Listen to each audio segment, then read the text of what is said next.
Hey guys, Seth here, Horizon Harvesting.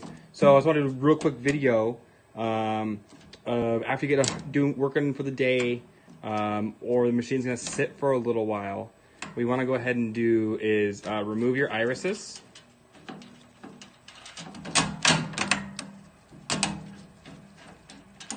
Screws are longer than they need to be. Okay, remove your irises and put them in some kind of bucket of cleaning solution. Okay, whatever cleaning solution you choose, rubbing alcohol, whatever you want. Then what you want to do is actually turn the machine on slow. See all this gunk, all that biomass and stuff like that inside of the gears. What you're going to want to do is turn the machine on.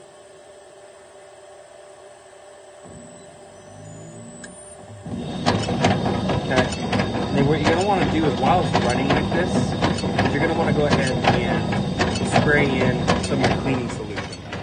You can spray it in from the front here with the squirt bottle. Don't reach in there, obviously. Or you can open the hood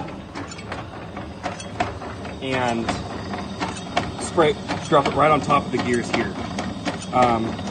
And then take a blow nozzle or something like that, and blow, there we go, blow down this cavity out away from the interior of the machine, and it'll kind of get all the gunk out. If you operate these, operate it and then shut it down, let it sit, the oils and all that goodness in there will actually cause the two gears to stick together just enough that when you go to start it up again, it'll have a hard time moving.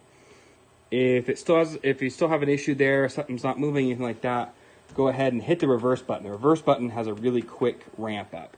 In this case, it's black. This is an older model, but there'll be blue on all future models. So hit your reverse button, and that will amp up quickly, reverse the gears, and potentially break them free. But just make sure after every use that you go ahead and run the machine a little bit, throw some cleaning solution on there. The rubbing alcohol works really good. If you're not concerned about, at this point in time, you really want to get them clean, acetone works pretty well, and you can do a cleaner after that. So whatever organic cleaner or anything you want to do that will break down that material in there would be perfect. So yeah, so a little tip there, something to make your harvest a little bit easier. All right guys, thank you.